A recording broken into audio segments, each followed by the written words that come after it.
This is the Bahamas Tonight, the Northern Edition. Good evening, all. I'm Shashina Roll.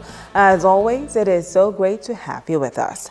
Topping news, the Minister of Health announcing the confirmation of the Zika virus in the Bahamas on Wednesday morning. According to a press statement issued by the Ministry of Health, the confirmed case was contracted outside of the Bahamas by an adult male who recently traveled to Jamaica. Tonight, a local physician is telling us what we should know about this virus and who is at risk.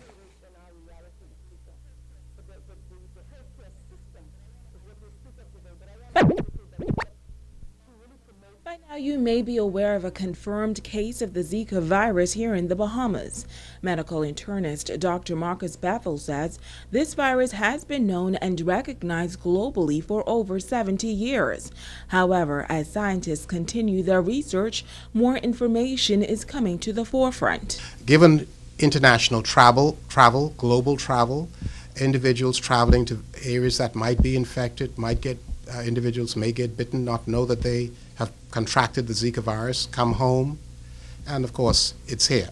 In addition to that, of course, the Aedes aegypti mosquito is a mosquito present in the Bahamas. So it's just a matter of, eventually we knew that it was going to hit the Bahamas, just as it's hit South Florida and throughout the Caribbean. He says the Zika virus is mainly spread through the Aedes aegypti mosquito.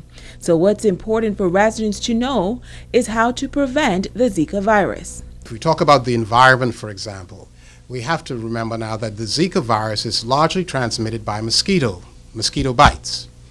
Hence, it's important to diminish mosquitoes in the environment.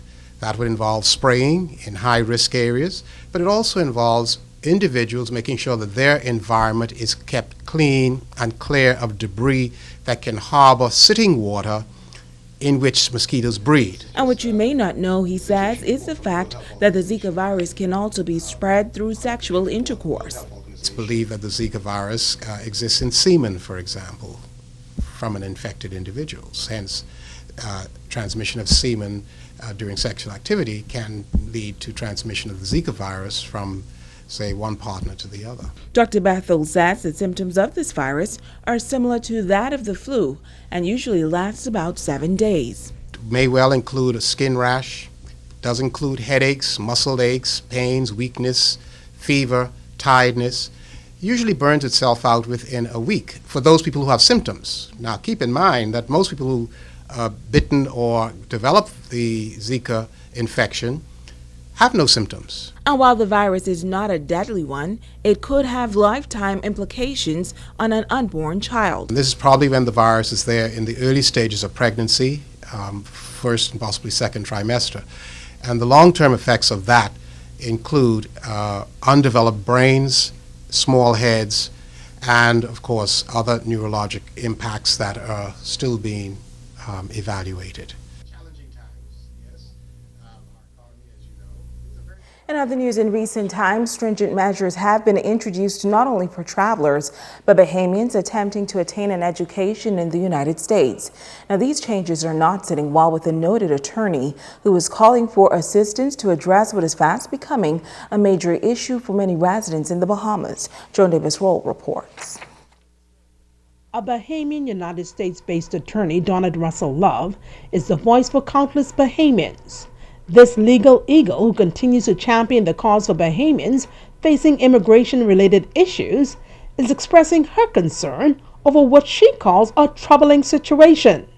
She says she's alarmed over the increased number of Bahamians being denied student visas to study at institutions in the United States. I've never seen so many students in trouble or being denied visas, and that should be concerning because historically, Bahamians have always educated their children in America.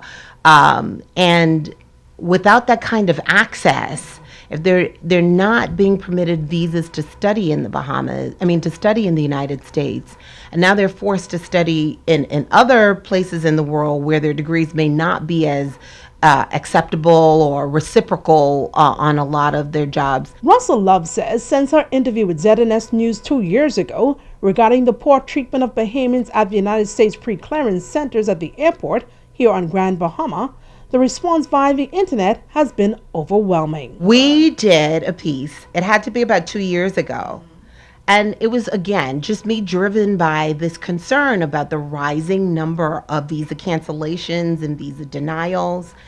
And to date, it has gotten over 1.3 million views and hits. Joan Davis Roll, ZNS Network News.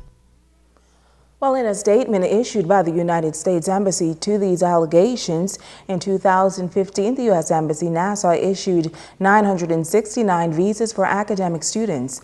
This is consistent with the number of visas issued for academic students in the past years. For example, in 2015, 969 students, in 2014, 1,033 students, and in 2013, 944. The statement further points to President Obama's initiative 100,000 Strong in the Americas, which aims to increase the number of students from the Western Hemisphere studying in the United States. Now, through the Embassy's Nassau's Education USA Center, the Embassy offers in-person and vital full service advising for students who are interested in attending United States higher education institutions. For more information on the President Obama 100,000 Strong in Americas initiative, you're asked to visit www.100kstrongamerica.org. Stay with us, there's more news right after this.